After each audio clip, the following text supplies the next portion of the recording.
Hello and welcome to the History of the Germans, episode 160, The Golden Bull of 1356, which is also episode 23 of season 8 from the interregnum to the Golden Bull.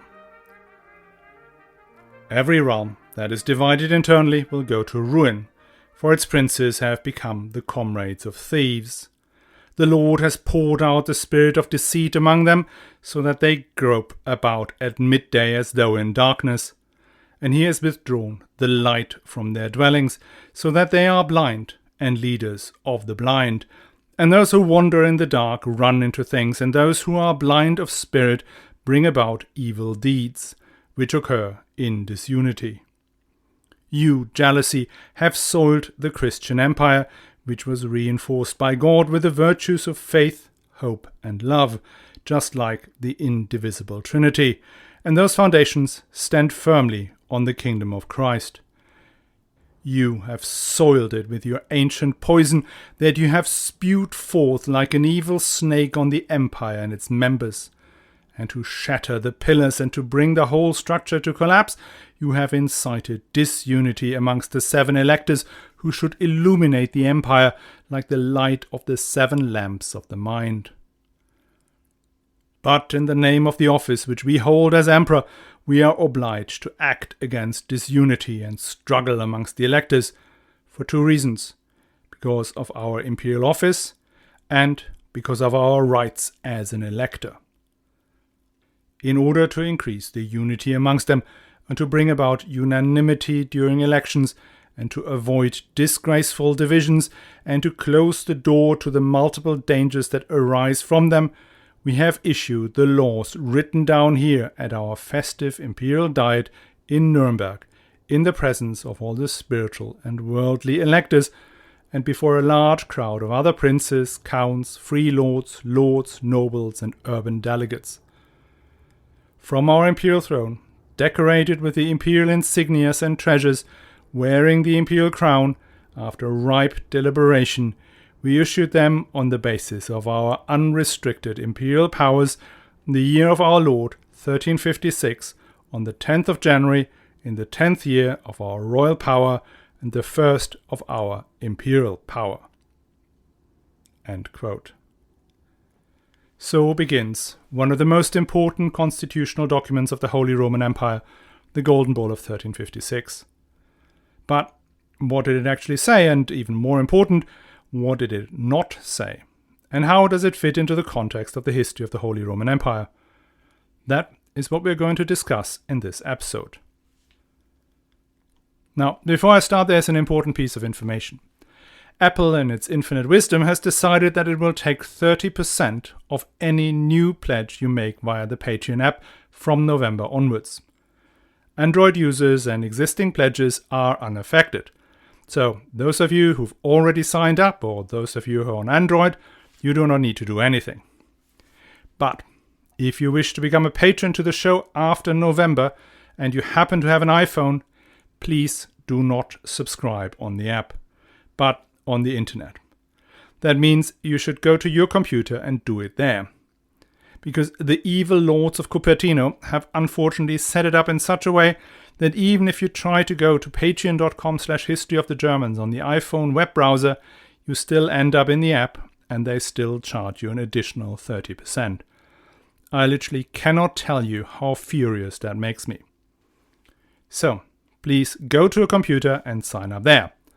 Or you can completely avoid this by either subscribing before November or by making a one-time donation on my website, historyofthegermans.com.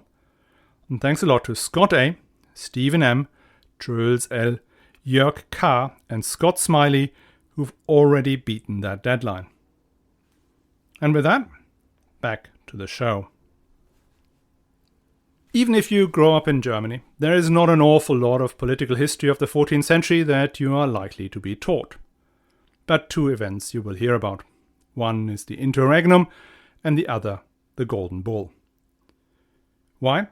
Because the Golden Bull remained on the statute books of the Holy Roman Empire until 1806, and it governed its main political event, the election of a new emperor, throughout that whole time. It was never amended or changed. Creating a system to select a ruler that lasts unchanged for 450 years is no mean feat. And so some have called it the Constitution or the basic law of the Holy Roman Empire. So that alone would be reason enough to dedicate a whole episode to it, but the significance of the document goes well beyond providing a procedure for the choice of a ruler. When Karl IV returned from his imperial coronation in Rome in the summer of 1355, he was riding high. He had been crowned emperor with the blessing of the Pope, he had made peace with the other powerful imperial families, the Wittelsbachs and the Habsburgs, and he had asserted his and the empire's power on the western frontier against the acquisitive French.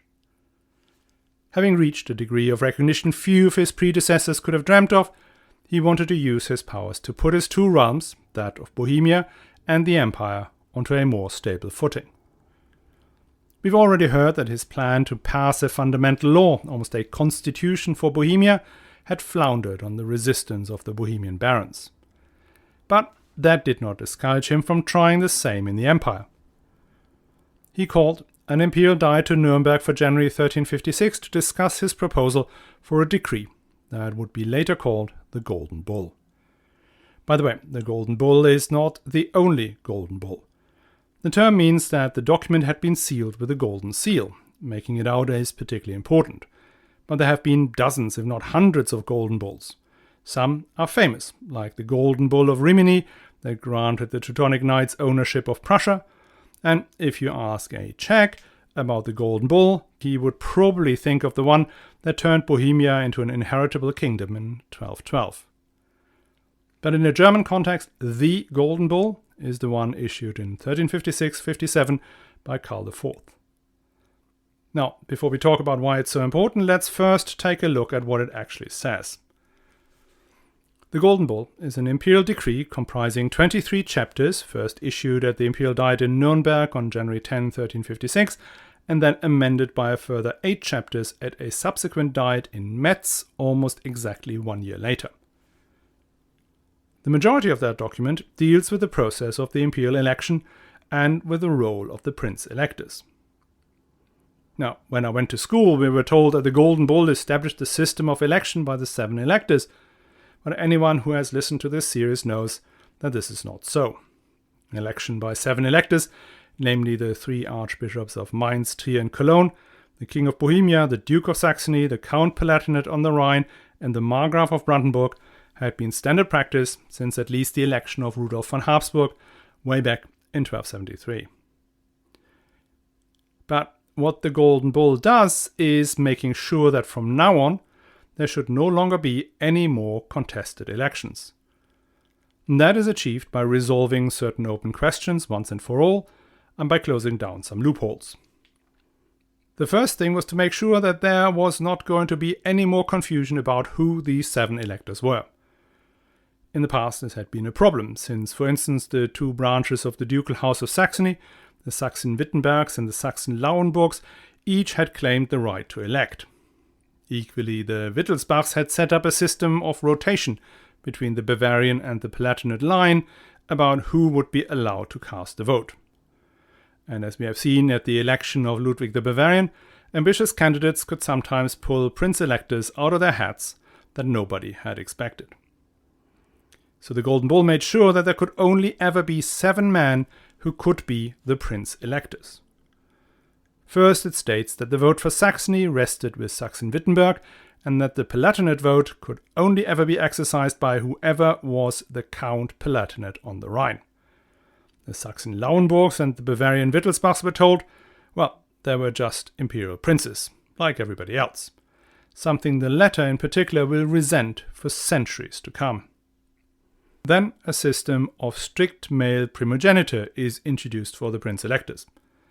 Only the eldest son of the elector should become elector, and should also inherit all the lands associated with the electorate. Lands belonging to an electorate could not be divvied up, could not be sold, pawned, or otherwise given away. Should an elector die without issue, his brother, or his brother's oldest son, or then the brother's oldest son's oldest son, should take over. Is the elector younger than 18, his most senior male uncle was to cast the vote. And finally, if there is no male heir left, the electorate falls back to the emperor, who can enfief it to any other suitable candidate. The Golden Bull contains further provisions for the prince-electors that granted them pretty much all the imperial rights within their territories. They are now kings in their own lands. They can establish cities, build castles, set taxes, mint coins, everything at will.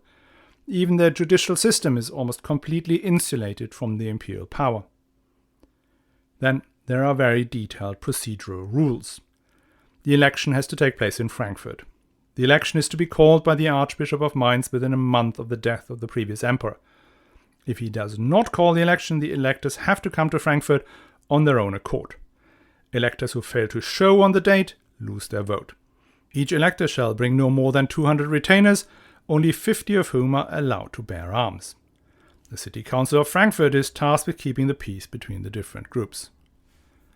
Upon arrival, the electors are to hear Mass in the Church of St. Bartholomew, the church nowadays called the Kaiserdom.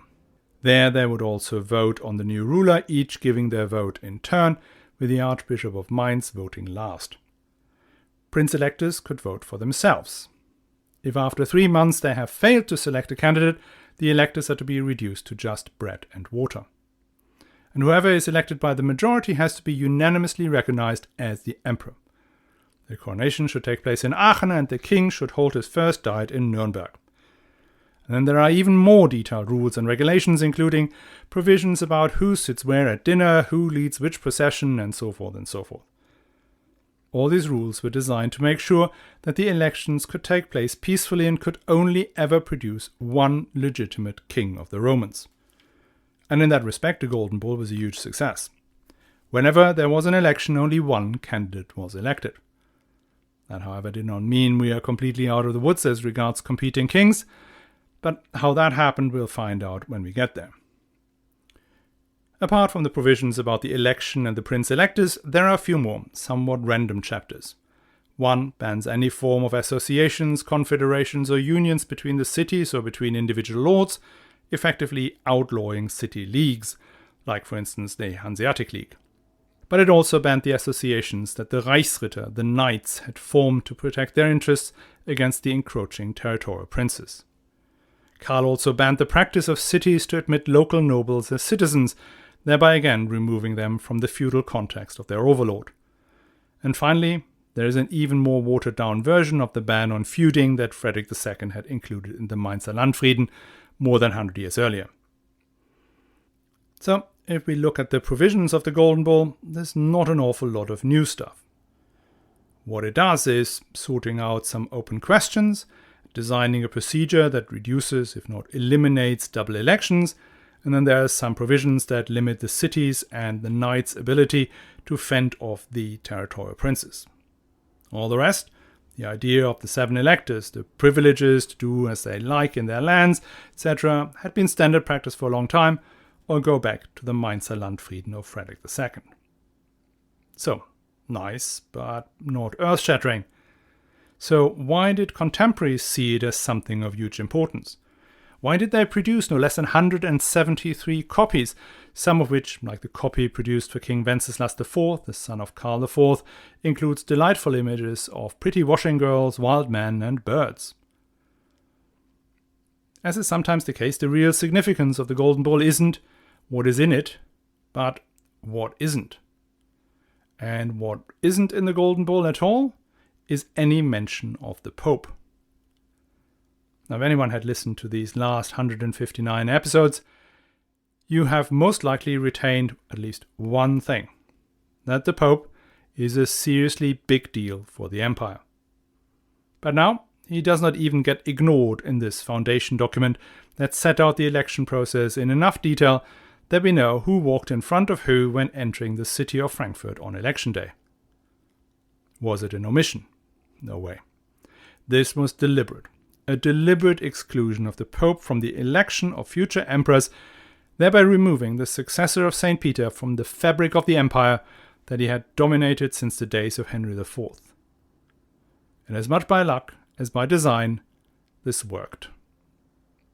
So how did the Golden Bull become the formal endpoint of a 300-year conflict between the popes and the emperors? If we look back at what happened and what drove this sometimes brutal clash between Rome and the Kaisers, it boils down to three broad drivers. What we called the three roads to Canossa way back in episode 30. And these three were the rise in lay piety, the reform papacy, and the internal conflicts in the empire that first erupted in the Saxon rebellions of the mid-11th century. So let's start with lay piety. What happened in a nutshell was that as the medieval society enjoyed centuries of economic expansion, even people outside the church hierarchy found the breathing space to care about their spiritual well-being. They demanded competent priests who could guide them in living a life that pleased God and would make sure they will be counted amongst the righteous at the last judgment. That push for a reform of the church was initially led by the emperor and many of his magnates. The popes only got involved in this movement when it was already well underway. Pope Leo IX, 1002 to 1054, was the first pope who took charge of the task to clean up what was sometimes called the pornocracy. His successors turned out to be equally capable, and over the next 200 years the church cut down on simony and corruption, consolidated the theological underpinnings of the faith, improved the quality of the clergy, supported strict religious orders, and through all that wrestled control of the reform process from the emperors. This rise of the papacy to ever greater moral authority led them to claim temporal power over kings and emperors. The two swords were no longer equal. Innocent III declared that, like the moon, the monarchs received their luster only as a reflection of the papal sun. And on a more tangible level, the two powers clashed over the question of investiture, i.e. who selects the bishops and archbishops, over power in northern Italy, and then even more intensely, over who controlled the Kingdom of Sicily. The first bust-up was during the reign of Henry IV, that included the famous scene of the emperor kneeling in the snow, begging the pope for forgiveness. But pretty much every one of the emperors that followed found himself in some sort of dispute with the pope, and even those that had set out as papal champions. Henry IV, Henry V, Frederick Barbarossa, Otto IV, Frederick II, Ludwig the Bavarians were all excommunicated, whilst Lothar III, Henry VI, and Henry VII came pretty close. Now, what tilted the balance in favor of the papacy was that this conflict wasn't the only one the emperors had to deal with. The other front line was the resistance of the aristocrats against a centralizing tax-raising monarchy. This conflict broke out in the open again under Henry IV, but it continued all throughout the Middle Ages, often somewhat inaccurately labeled as a fight between the Welf and the Hohenstaufen. Now, the Golden Bull is issued just at the time when all of these trends either petered out or changed direction. Let's start at the back of the list, the civil wars between princes and emperors. These ended more or less with the reign of Emperor Charles IV. Issuing the Golden Bull reconfirmed and strengthened the rights of the electors to act like kings in their own territories. The emperor had formally accepted the freedoms of the princes that Otto von Nordheim had so vehemently demanded in 1077. Then Karl had sold or pawned almost the entirety of the resources that were meant to support the imperial administration, which made the throne an exceedingly unattractive proposition. Only the largest of territorial princes could afford to be emperor, and with some small deviations, that is how the empire will work from here on out. Only the Luxembourgs and then later the Habsburgs had enough Hausmacht to meet the imperial expenses. And last but not least, the 30 years under papal interdict had fostered a sense of unity amongst not just the imperial princes, but the population as a whole. At the Kurverein zu Reims in 1338, the prince-electors, 3 of whom are veritable archbishops, had unanimously declared, quote, that it is, according to the law and ancient custom of the empire, approved that once someone has been elected as king of the Romans by the prince-electors of the empire, or by the majority of that same princes, even if in discord, he does not need the nomination, approval, confirmation, assent, or authority of the Apostolic See to assume the administration of the goods and rights of the empire, or the royal title." End quote. This notion was then signed by a vast number of lesser lords and cities. So no longer could the Pope hope to use disunity in the empire to push his interests. Which gets us to the second key driver of the conflict between papacy and empire, the rise of the Reformed papacy. We have talked about that last week, and so we do not need to go into that much detail. But the main point is that the moral authority of the Church had begun to erode after its total victory over Frederick II and his descendants, and once that all moved to Avignon, that trend became an avalanche. John XXII's condemnation of the poverty of the Franciscans, the shocking display of wealth by the cardinals, the papal court, the political dependency on the French king, the greed, the sale of ecclesiastical positions, all that and more put people off. And with that erosion of moral authority, the Church was no longer the institution that people looked to as their guide to heaven. We already heard about the flagellants who emerged during the years of the plague. Then the writings of the early reformers, of William of Ockham, of Marsilius of Padua, and so forth, circulated amongst the educated classes, as did Petrarch's scathing critique of the Avignon papacy and the visions of St. Bridget of Sweden. John Wycliffe blamed the unworthy clergy for the plague in one of his earliest works.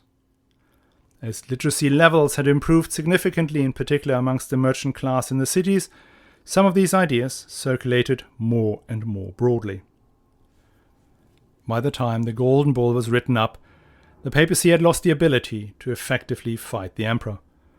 They had lost the spiritual leadership amongst the faithful. They were politically boxed in and could no longer piggyback on the internal divisions of the empire. And they had a lot less reason to fight the emperors. Not since the catastrophic defeat of Karl's grandfather Henry VII had an emperor attempted to exert effective power in northern Italy. The emperors were now happy to declare Visconti or Este an imperial vicar, or elevate a Gonzaga to become a margrave, all in exchange for cash. But apart from safe passage to Rome, they had demanded very little. And when Karl left the Eternal City on the day of his coronation, he sent a clear signal to Innocent VI that he would not interfere with the Papal States. The conflict between the popes and the emperors was over. And because it was over, Karl could issue the definitive guide to an imperial election without even mentioning the pope. And everybody, the Pope included, understood that a papal approbation would no longer be needed. The elected king of the Romans was in charge of the empire, as it was, from the moment that he was elected, and would remain so to his death. The Golden Bull stated what should have been obvious to everybody at the time, but by stating it, it made it real. That is why the princes and the cities all over the empire demanded copies of the document. And that is why it was such a watershed moment. Now that the destructive conflict with the papacy was formally over, and the princes and the emperor had found a permanent settlement, the empire could finally begin a new phase in its development. In this new phase, the empire will finally establish its own institutions. The Reichstag as the political coordination mechanism between the imperial estates, and the Allgemeine Landfrieden, Reichshofgerichte, and Kreise as tools to provide policing and justice across the empire. The Golden Bull may have not broken new ground intellectually, but it was a sort of kick-off document that launched the second phase of the Holy Roman Empire that would last until 1806 and would survive even Europe's most devastating religious war. Okay, this is my interpretation of what the Golden Bull was and what it meant. As you can imagine, for such a totemic document, there are many other views. So, if you want to really get deep into it and you can find a way to feed it into DeepL or any other translation engine of your choice, there's a pretty comprehensive compendium published in 2006 called Die Goldene Bulle, Politik, Wahrnehmung, Rezeption. In it, the crème de la crème of German medieval scholars investigate every nook and cranny of the document in over 1,000 pages. I'm afraid I could not follow up on all of these hypotheses in the 25 to 30 minutes format of this podcast. But we will touch upon some of those next week when we talk about the reception of the Golden Bull, in particular in Vienna, where Karl's son-in-law Richard IV of Austria, called the Founder, is arch-irritated about some of his peers being formally elevated to a status above him. In his anger, he does what everybody else would do. He went down the archive and unearthed some letters from Julius Caesar and Nero to his great-great-great-great-great-great-great-great-great-grandfather, making him an archduke. And then there is the relationship between the empire and France, the various other constitutions that are created during that period, and lots more. I hope you'll join us again. Now, before I go, I'm afraid you will hear the inevitable bit about the history of the Germans being advertising free thanks to the generosity of our patrons. And you can become a patron too, and all you have to do is to go to historyofthegermans.com/support and sign up for the cost of a latte per month. And if you sign up after November, make sure not to subscribe through the Patreon app, only through the Patreon website.